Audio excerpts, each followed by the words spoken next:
کرتے ہیں، دکانوں پر بیٹھتے ہیں، کاروبار کرتے ہیں، تم سب کچھ کرو مگر نماز کو مت بھولو، تو خدا تمہیں اپنے نیک اور صالح بندوں میں شامل کرے گا۔ اللہ رب العزت قرآن کریم میں کچھ لوگوں کی تعریف کرتا ہے اور کیا فرماتا ہے؟ کہتا ہے رجال لا تلہیہم تجارت ولا بیع عن ذکر اللہ وإقام الصلاة وإيتاء الزکاة یخافون یوما تتقلب فیہ القلوب والابصار۔ اللہ کہتا ہے کچھ لوگ بہت اچھے ہیں۔ کون سے لوگ؟ جو مدرسے میں بیٹھے ہیں؟ نہیں، وہ تو اچھے ہیں، ان کا کوئی تذکرہ نہیں۔ کچھ لوگ بہت اچھے ہیں۔ کون سے لوگ؟ جو ذکر کرتے ہیں، وہ بھی بہت اچھے ہیں۔ یہاں تذکرہ کس کا ہے؟ خدا فرماتا ہے کچھ لوگ بہت اچھے ہیں، اور وہ کہاں ہیں؟ وہ بازاروں میں بیٹھے ہیں، وہ خرید و فروخت کر رہے ہیں، وہ بزنس اور تجارت میں لگے ہیں، لیکن بہت اچھے ہیں، بزنس کر رہے ہیں، لین دین میں مصروف ہیں، لیکن جیسے ہی مسجد کے مناروں سے اللہ اکبر کی صدا بلند ہوتی ہے تو وہ اپنے کاموں کو چھوڑ کر اپنے خدا کے گھر میں آ کر اپنا ماتھا اپنے رب کے سامنے ٹیک دیتے ہیں۔ ان سے اچھا کوئی نہیں ہے۔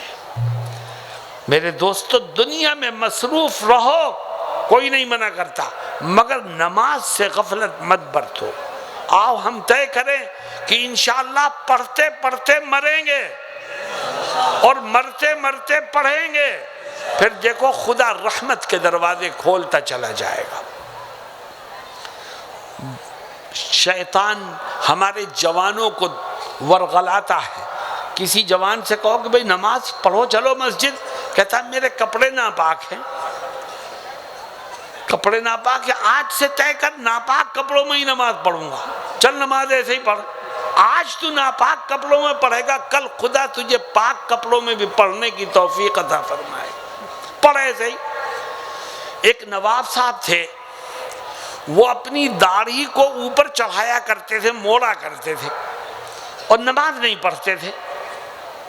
ایک مولانا صاحب ان کے پاس گئے، عالم، انہوں نے دعوت دی کہ نواب صاحب گھر کے بالکل برابر میں مسجد ہے، چلیے نماز پڑھ لیتے ہیں۔ تو نواب صاحب کہنے لگے کہ میں نماز نہیں پڑھوں گا۔ مولانا صاحب نے پوچھا کیوں؟ کہنے لگے کہ نماز پڑھنے کے لیے جاؤں تو پہلے وضو کروں، اور وضو کروں تو اس سے پہلے داڑھی کھولوں، میں اپنی داڑھی نہیں کھولنا چاہتا، اس لیے نماز بھی نہیں پڑھوں گا۔ تو مولانا صاحب نے کیا کہا؟ کہا کہ آپ بغیر وضو کے نماز پڑھیے، چلیے مسجد نماز پڑھتے۔ ان کا ہاتھ پکڑا، اپنے ساتھ مسجد لے گئے، وہ نواب صاحب مسجد میں آ گئے۔ اب ان کا دل ملامت کرتا ہے کہ یار مسجد میں اتنے لوگ ہیں، سب وضو کر کے آئے ہیں، میں بغیر وضو کے۔ اللہ نے انہیں توفیق دی، مسجد آئے اور پھر خود ہی ایک کونے میں جا کر وضو کیا اور باوضو پاک و صاف ہو کر کے نماز پڑھی، اور پھر اس دن سے مرتے دم تک ان کی کوئی نماز قضا نہیں ہوئی۔ تو یہ تو شیطان ورغلاتا ہے ہمیں۔ شیطان کو لات مارو، مسجد میں پہنچو، ہر نماز کے لیے پہنچو، اپنے کاموں کو چھوڑو، پہنچو۔ ایک دو مرتبہ آپ کو اپنے آپ سے جنگ کرنی پڑے گی، ہمت اور حوصلے سے کام لینا پڑے گا، پھر انشاءاللہ آپ کو بغیر نماز کے چین ہی نہیں پڑے گا، خدا آپ کو نماز کا عادی بنا دے گا۔ کیوں بھائی؟ اس پر عمل کریں گے انشاءاللہ۔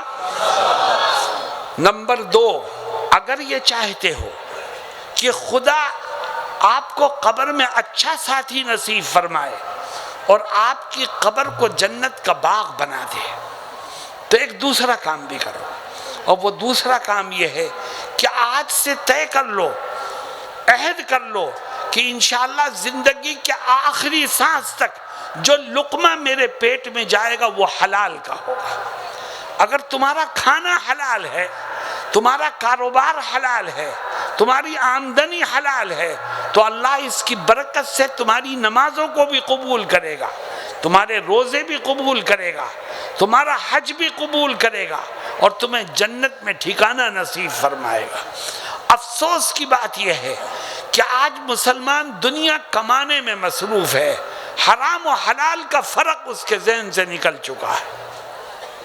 میں آپ سے پوچھتا ہوں کہ جس طرح ہندو سودی کاروبار کرتا ہے، کیا مسلمان اس طرح سودی کاروبار نہیں کرتا؟ بولو۔ مسلمان سود لینے میں ہندو سے آگے ہے۔ جس طرح غیر مسلم جھوٹ بول کے، دھوکہ دے کے، بےایمانی کر کے اپنے مال کو بیچتا ہے، اسی طرح بےایمانی اور جھوٹ سے کام لے کر مسلمان بھی کاروبار کرتا ہے۔ خدا دیکھ رہا ہے، تو نے بند کمرے کے اندر بیٹھ کر کس کو دھوکہ دیا ہے؟ تو اپنے جیسے انسانوں کو سے اس کو چھپا سکتا ہے، مگر اپنے رب سے چھپانے میں کامیاب نہیں ہو سکتا۔ خدا ہمارے ظاہر کو بھی دیکھ رہا ہے، خدا ہمارے باطن کو بھی دیکھ رہا ہے۔ میرے دوستوں اور ساتھیوں، چاہے تنہائی میں ہو چاہے لوگوں کے سامنے ہو، طے کرو کہ ہر موقع پر ہم حرام کھانے اور کمانے سے اپنے آپ کو بچائیں گے۔ بچاؤ گے بھائی؟ اللہ رب العزت کیا کہتا ہے؟ کہتا ہے میں ہر وقت تمہارے ساتھ ہوں۔ تم نے چپکے سے کیا کیا ہے میں دیکھ رہا ہوں۔ چنانچہ کیا کہتا ہے؟ أَلَمْ تَرَ أَنَّ اللَّهَ يَعْلَمُ مَا فِي السَّمَاوَاتِ وَمَا فِي الْأَرْضِ مَا يَكُونُ مِن نَجْوَى ثَلَاثَةٍ إِلَّا هُوَ رَابِعُهُمْ ولا خمسة إلا هو سادسهم ولا أدنى من ذلك ولا أكثر إلا هو معهم۔ اللہ کہتا ہے کہ میں زمین و آسمان کی ہر چیز کا علم رکھتا ہوں۔ اور آگے کیا کہتا ہے؟ کہتا ہے جب تم تین آدمی بیٹھ کر چپ کے باتیں کرتے ہو، کان میں باتیں کرتے ہو، سرگوشی کرتے ہو، تو وہاں تم تین نہیں ہوتے، چوتھا میں ہوتا۔ جہاں تم 5 آدمی بیٹھ کر 4 آدمی بیٹھ کر چپ کے بات کرتے ہو، وہاں تم 4 نہیں ہوتے، 5واں میں ہوتا ہوں۔ اور اللہ کہتا ہے تمہاری تعداد کم ہو یا زیادہ، ہر جگہ میں تمہارے ساتھ ہوں۔ تو پھر انسان دھوکہ دینے کی ہمت کیسے اپنے اندر پیدا کرتا؟ اس کا خدا تو اسے دیکھ رہا ہے۔ میرے دوستو، طے کرو کہ چاہے کم کمائیں یا زیادہ کمائیں، انشاءاللہ حلال کا کمائیں گے، اور حرام کمائی سے اپنے دامن کو بچائیں گے۔ سودی لین دین سے بچو، جھوٹ اور بےایمانی سے بچو، دھوکہ دے کر کے دولت جمع کرنے سے بچو، کسی کا حق مار کر کے پیسہ اکٹھا کرنے سے بچو، ورنہ یاد رکھو یہ قبر، یہ جہنم کا گڑھا بھی بن سکتی ہے۔ اللہ ہم سب کی حفاظت فرمائے۔ ہمیشہ یہ ڈرو، ایک ڈر اپنے دل میں پیدا کر لو، اللہ تمہیں حرام کھانے اور کمانے سے بچا لے گا۔ وہ کیا ڈر ہے؟ ہمیشہ یہ ڈر دل میں رکھو کہ میرا رب مجھ کو دیکھ رہا ہے، میں جو کر رہا ہوں میرا رب دیکھ رہا ہے۔ خدا جب دیکھ رہا ہے تو میں کیسے حرام کھا سکتا ہوں، کیسے حرام کما سکتا ہوں؟ میں ایک واقعہ آپ کو سناتا ہوں۔ آپ نے نام سنا ہوگا امیر المؤمنین عمر بن الخطاب رضی اللہ عنہ کا۔ کیوں بھائی نام سنا ہے؟ یہ امیر المؤمنین تھے، بادشاہ وقت تھے، خلیفۃ المسلمین تھے۔ ان کا معمول یہ تھا کہ رات میں مدینے کی گلیوں میں چکر لگایا کرتے تھے۔ ایک رات مدینے کی گلیوں میں گھوم رہے تھے، ایک مکان کے باہر رکے تو اندر سے بولنے کی آواز آئی، کھڑے ہو گئے۔ اس مکان میں ایک ماں تھی اور ایک بیٹی تھی۔ آپ